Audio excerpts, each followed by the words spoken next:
What am I supposed to? Oh, I'm talking about like the Mycelium network. And it's really great because, and that last talk, anybody who was in there, we were talking about, well, the last question was about what do you do? Like, what do you do? Like we all have different frames maybe for this big problem that we're in. And the answers that she gave were very personal and how do we change? But my question is really a little bit bigger is, what is this that we're a part of? And if you're a part of the default, I really still feel like there's some people who haven't indicated with their physical body that they're not in the conversation, and it's a little bit disruptive. Thank you. So, by the way, and that's part of being together, isn't it? Like people will get on stage and they'll start talking and there's no listening in the room, and when we're together, and when we're not, it just doesn't really work. So, I'm really committed to that. So, great. We're a part of something, and this is called Regens Unite. And later we're going to have more of a panel discussion about this, but I'm going to talk a little bit about what do I mean. And one of the frameworks that I use is this idea, well, it's actually a physical manifestation. To get here, I needed a passport and a credit card. And when I'm holding this passport and credit card, it means I'm a part of the system. And if I'm using an exchange system to get what I want, then I'm part of the system. And then when we came here, there was an interesting thing that was generated by the organizers, which was called stay at somebody's place. And if I'm using the network that says, based on my belonging to the system, I get a bed, then I'm not in that system that requires my credit card. I'm immediately out of it. And we're out of it when we speak to most of the people in our lives. If you tip your mom for dinner, that doesn't go, right? And that's out of the system. And if you think about it, most of the value that we actually interact with is out of that system. And we're not using it. And so as I start to think about, boy, this is really a difficult system to work in with a lot of movement. So when I'm thinking about that, I'm thinking about what binds us. What binds community to community?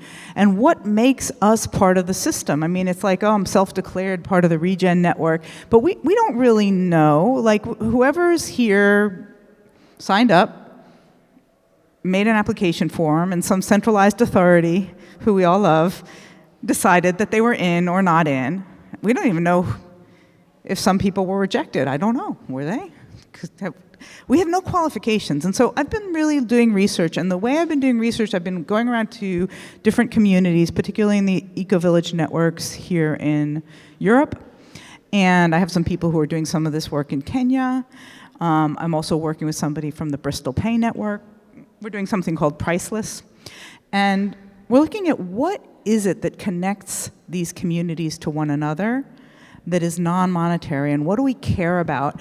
And I've also gone through inquiries with people, like, I'm going to let you think for a minute, actually, about this question, which is, if I gave freely something, and you can think of something that you would be able to give freely, maybe it would be advice, or maybe it would be used clothing, or maybe a cake that you bake.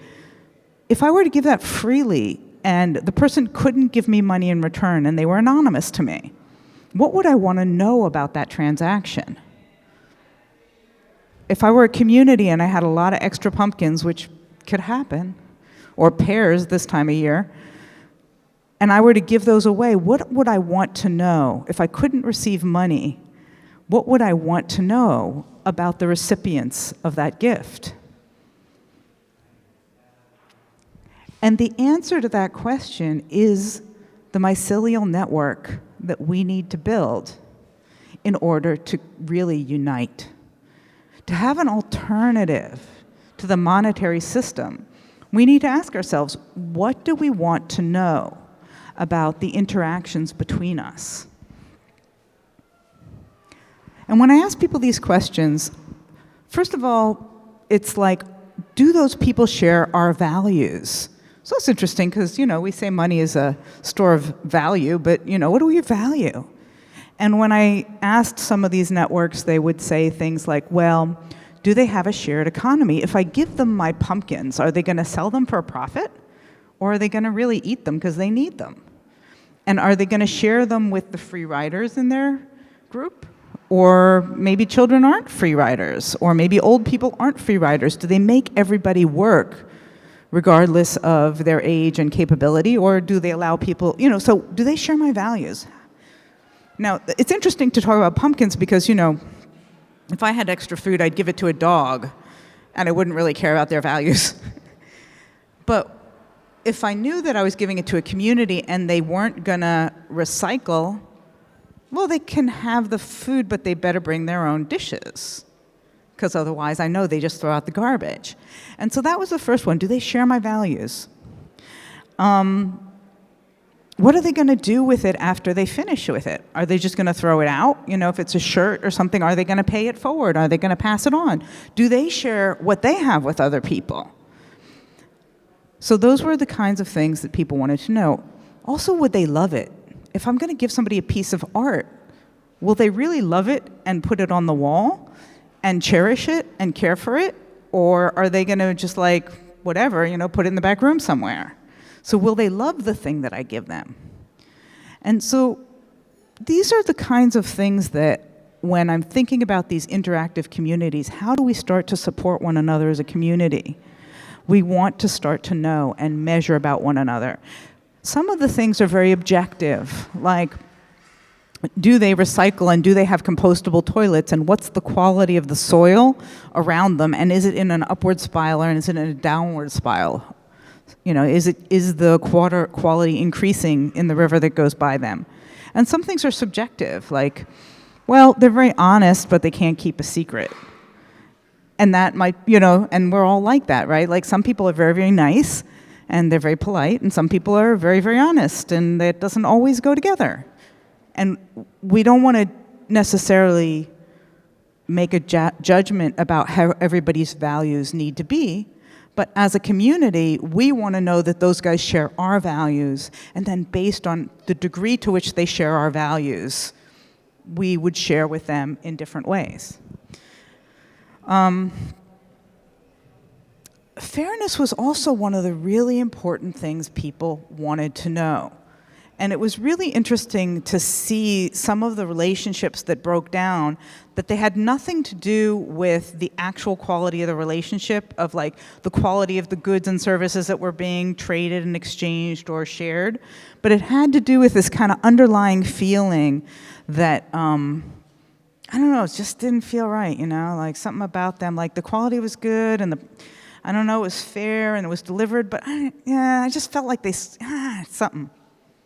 And so that fairness was a really important measure from community to community. Do I feel that they're fair? And how do they participate? So in the Basque region, where I did a lot of my research, they have these work days on the weekends where a community will be doing something like whatever. They'll be building their sauna, or they'll be logging. They take down the trees. The government planted a lot of pine trees, and they're trying to replace them with indigenous species. Plus, of course, they're using the firewood. So they help each other with that.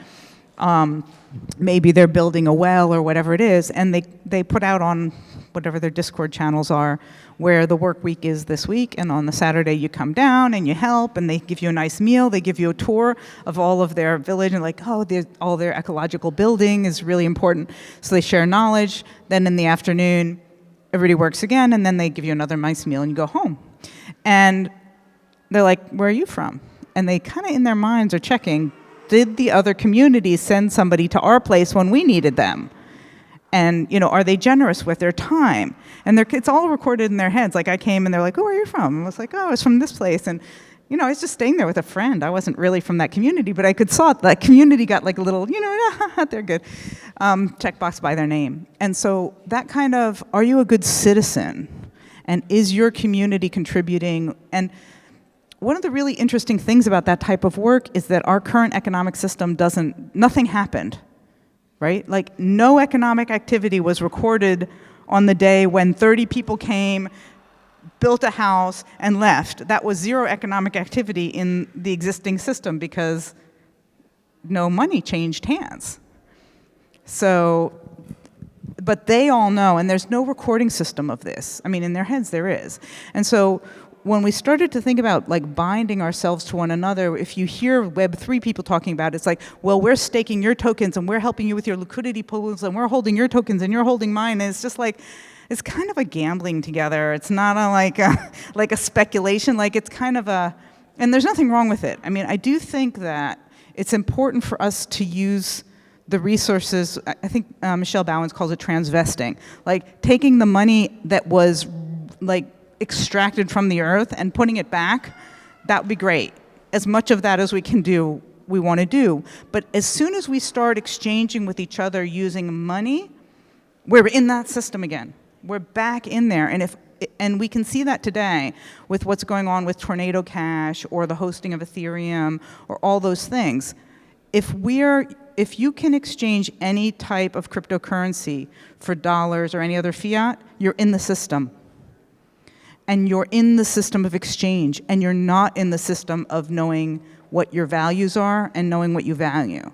And so this is where I think there's a tremendous opportunity for us to start exploring what would it look for us to have some kind of a wallet which identifies our reputation and our belonging and who gave us that reputation. So something like, well, I know if that community says this person is trustworthy, it means X because, like, and you could think about that, it's like, oh, well, that sounds complicated, but it's like, well, if somebody who's Israeli says the person is very straightforward and quite obnoxious, I mean, that person is ultra obnoxious because, the Israelis are like that. But if somebody who's Slovenian, I live in Slovenia, or Austrian or German says that person's very obnoxious, they might just be American level obnoxious, like not Israeli level obnoxious. And so and I'm using stereotypes, but you all kind of know that in your heads, right? It's like, yeah, certain cultures are a certain way. And it would be the same way with our communities. Oh, if this person came from the Regen network, or this person came from the Circles network, or this person came from the whatever it is, their certificate that this person is talented, that this person is ecological, that this person is, and it has to be that nuanced. I mean, you already know that the people you know, and probably even me, like you've probably already got 10 or 20 or 30 or 40 reputations about, like, she's a good English speaker, she's straightforward, she doesn't know how to dress. Like, you've got like a list in your, like, it's unbelievable how we store these reputations. And then it might be like, well, now that she says she's Israeli, like she's pretty moderate for an Israeli, but for a Slovenian, she's super obnoxious. Like, we keep those in our heads. It's like so natural. And so in the systems that I've been trying to build them in that way. That's the natural expression of how we think. Oh, the people from that community are super ecological, so if they say that person isn't as ecological, I mean, maybe they don't use the compostable toilet, but they're still probably pretty good, right? So it's like, that's how we think of it. Or if this person says those guys are really punctual, well, they're from Italy, and it's like, well, are they punctual? Like that. And so having these communities where we know the reputation of the community, and then when somebody comes from the community, we know how to relate to them. And also that person knows when they go back to the community, if they didn't behave according to the community standards, they're ruining their reputation for the whole community, not just themselves individually. So looking at these kind of circular mutual vouching systems. And then the same thing with fairness, and the same thing with contribution. And we've been looking at what are these different measures like. In other groups, we've been looking at measures of just like, what would it look to be in good standing? Something like, what are the measures that your group, it might be a multiple community, so we're talking about community centers in Kenya, for example. And what would it look like to have just in good standing? And if you're a member of this community, you get food and shelter. That's what you get. And you just have to be in good standing. And that would be different for each person, because if you're a child, it's like you're in, and we need to possibly rehabilitate if you have certain behaviors, but you get food and shelter. And if you're somebody who's of working age, how many hours would that look like? And if you're a young person, how much education would you have to do? And so this very interesting measure of in good standing in a community. And if you're in good standing in this community and you go over here, then you get 3 nights to stay for free or whatever that looks like. But very, very different types of measures than the measures that we use for trade. And then we have another experiment where we're using tokens, but they're tokens that can't be used for money. They're just reputational tokens. And so it's something like for letting your lawn grow out and be biodiverse, you might get a token. Or for riding your bicycle to work, or for helping somebody in the neighborhood, or whatever, teaching a child to read. And so you'd get these tokens that represent your contribution. And you could imagine that you can't exchange them, but if you show your rating, maybe you get into free movie night at the theater near you, or cinema. That's a cinema, sorry. And so this idea that you would have community tokens that show your standing in the community and your values to the community. And somebody else might say, well, that's not, here, the fact that you taught a child, that's great. That doesn't get you free movie night, but it gets you an ice cream, or whatever it is. So those are the types of economies that we're starting to look at. And I think it's really important for us to think about it here in this group. And our session this afternoon, I guess it's at 5:30, we're gonna break out and do breakout rooms and breakout groups. And look at this question of, how do we know we belong to this community? What are the interactions that we want to know about other communities? We're digital communities, it's very different. What are the things we want to share among ourselves? And how do we want to do that on a basis that isn't about trade and exchange and, you give me some and I give you some, but something that more looks like sharing. And if we all recognize that we have a shared destiny on this planet, then what does it matter if we kept track? As long as we're all breathing, that would be a major achievement for the next generation. So, thank you.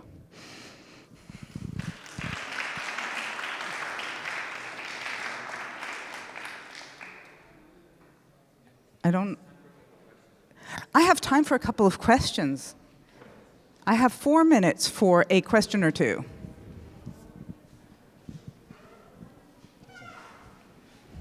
Yeah. So these tokens that represent the value, do you see them in some certain way? If we are talking about digital technologies and blockchain and stuff, do you see them as NFTs or just on some working on some other format of?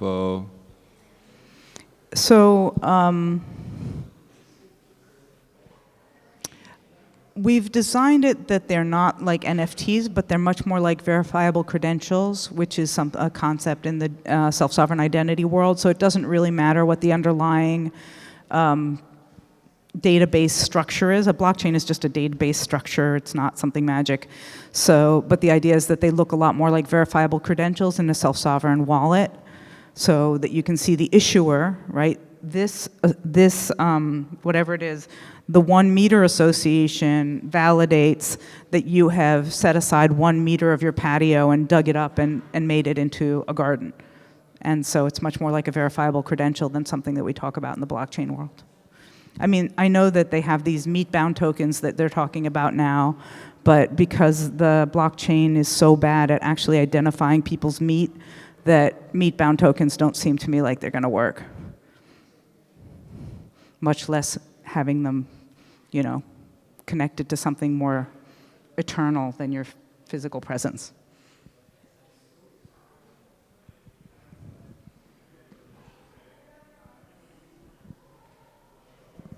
The way I understand you, one fundamental for this to work is that everyone is connected to a community. Yes. So because you have to have some embeddedness where people say, this is a reliable guy, this is not. In a fluctual world like we live in, that would mean to be based in something, and to be based in something in a continuous basis, because if I'm living 1 year in this community and another year in the other one, this is a difficult thing to achieve. How how would this be possible in a kind of a dynamic world that we're living in? Well, I think that's what's beautiful about our dynamic world is that we have dynamic technologies that could exactly know that. It could exactly know this person was living in this community for 1 year and that community rated them like this, and then they were living in that community for 6 months and that community rated them like that. And we all belong to multiple communities, so we're not stuck. Like, we've all been kicked out of a community. I mean, I know I have. And, you know, but I belong to 20 different communities. And so it's a very nuanced way of thinking about your reputation, and it really avoids that Chinese social credit score thing. And some communities, it's like, yeah, they give a 10 to everybody. Then that's okay.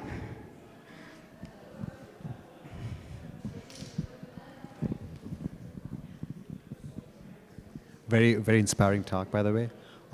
Just one short question. How big or small can these communities be? Can they be micro communities in the future? And can they be layered? Can they be like communities that manage micro communities, or maybe not manage won't be the right word, but to like provide resources or templates and stuff like that to micro communities that can actually evolve so we can reach more people? So at the beginning, we're starting with closed groups and groups that actually produce food and electricity and basic needs just to test out the system. Ultimately, this is going to be a decentralized system that anybody can join with any community. And there'll be, like I said, oh, that community that lets anybody in and gives everybody a 10, and everybody will know that. And so your verifiable credential and your reputation there won't be worth anything, but you're in. But if you can get together with 20 people and invite another community over for tea, you can start to develop your reputation, because anybody can invite you for tea or even get invited for tea and act polite when you show up. You can develop a reputation starting from nothing, which is something in our current economic system you can't start from nothing. Yeah. Like your credit score. We're good for time? Does that mean I say we're ending of time? We're good. Time is continuing, but we're going to end this talk. Thanks, everybody.